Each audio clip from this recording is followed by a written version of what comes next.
Have you ever had this experience where you have procrastinated on something for days, or even weeks, or months?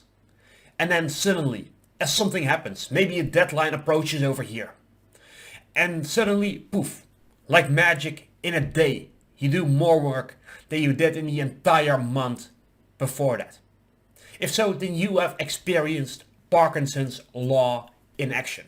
So what I want to do in this video is explain what this law is, how it works, give you some examples, and tell you how you can use it in your advantage to just skyrocket your productivity, to overcome procrastination, and to get more things done in less time. If you use this in your benefit, whereas for most people it works against them, you will get more done every month than most people do in a year. That's my outcome for you for this video. So let's dive right on into it. So what is Parkinson's law? This is basically a rule of thumb that states that the things, tasks, projects tend to take up the entirety of the time that is allowed for them.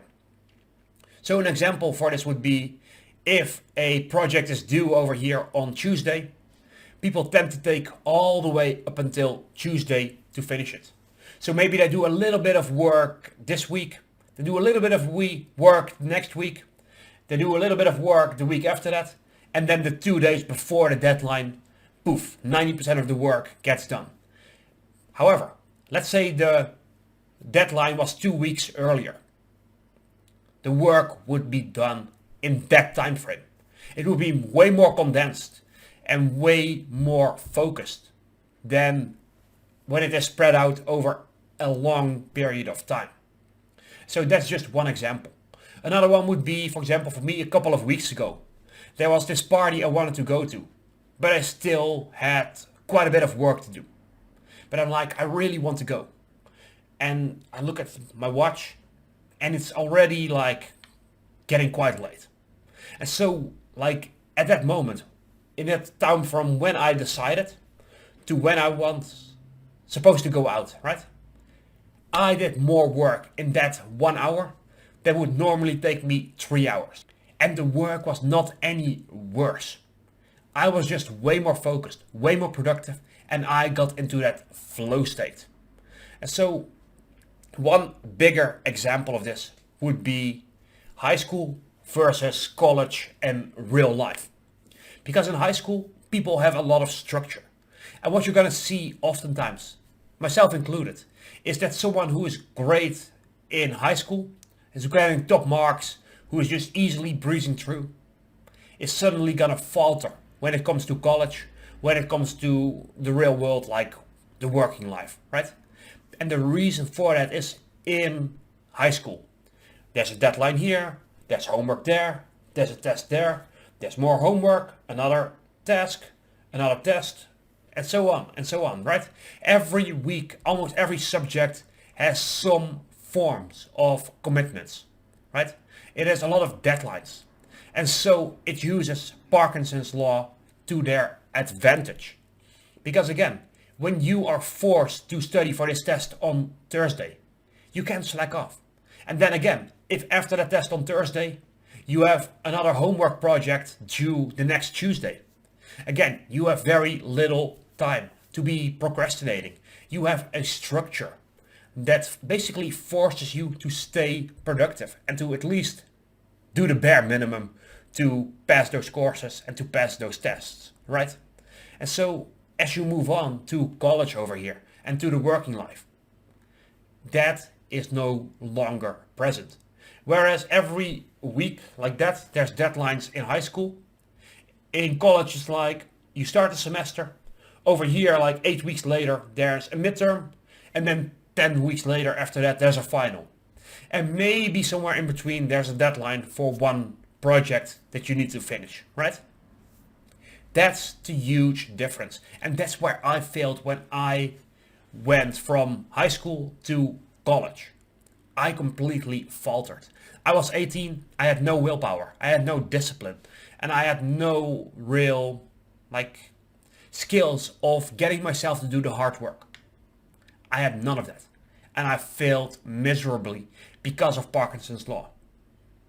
I would just postpone for 8 weeks, doing nothing in that term.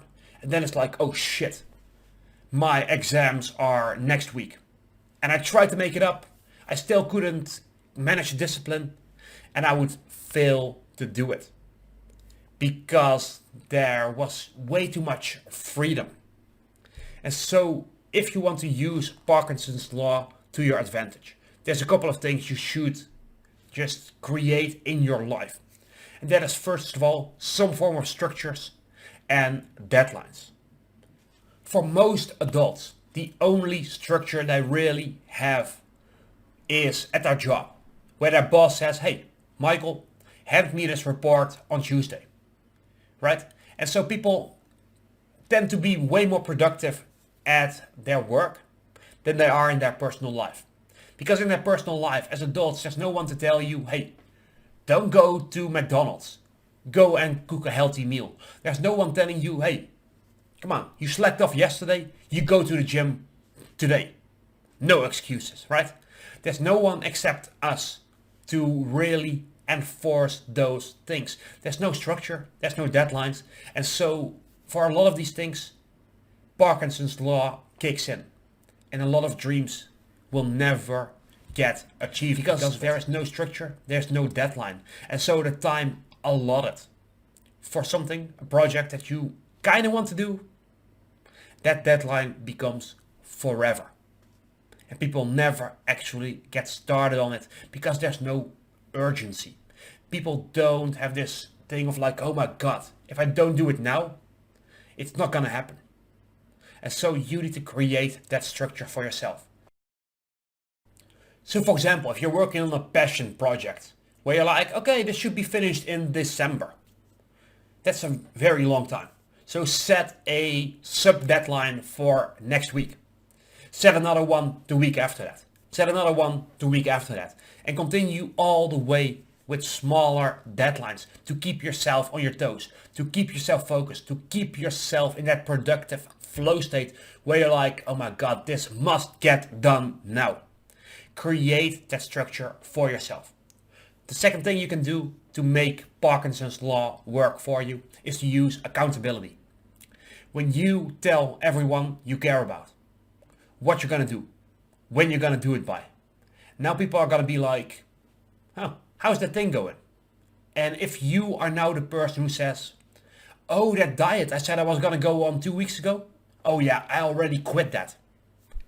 Guess what? You are going to feel like a complete idiot telling that to the people around you. And so accountability is one of the things that can truly keep us accountable and create that structure in our lives where it's like, okay, I must do this thing right now. So that's another crucial element.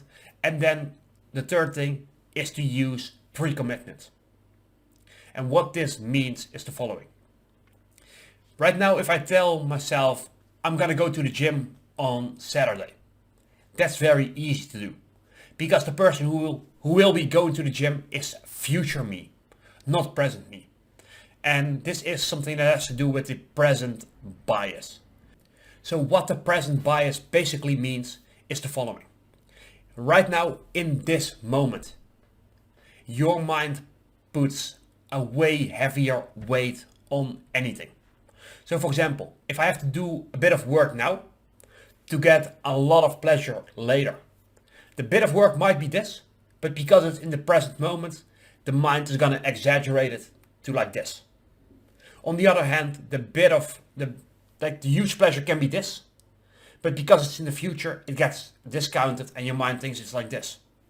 And so instead of evaluating the effort and the reward, now it's completely skewed because the effort is way amplified and the reward is diminished. And so because of that, we procrastinate a lot. We're like, oh yeah, this is important, but let's do it tomorrow. And that is because the effort you need to put in right now, even if it's this little, boom, to your mind it's like that because of this present bias. And so pre-commitment means committing right this moment in a way where you cannot get out of it for something in the future. So for example, if you sign up for a marathon in 3 months and you tell everyone about it, again, that accountability. Now people are going to be like, oh yeah, when is the marathon? Oh yeah, it's that and that date. Oh yeah, we're going to come and cheer you on. Guess what happens if you don't go and run the marathon? Again, you're going to look like a fool. Guess what's going to happen if you do run the marathon, but you don't train before that? You're never going to finish it. You're going to be out of breath after like 1 mile. And again, that commitment for something in the future, that forces you to be accountable the rest of the time before that.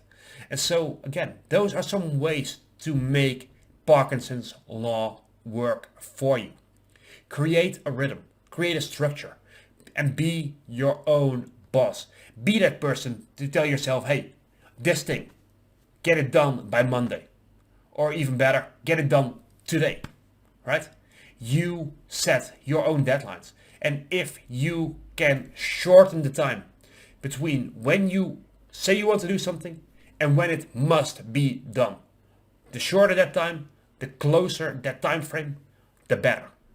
Because if it is truly important, you will find a way.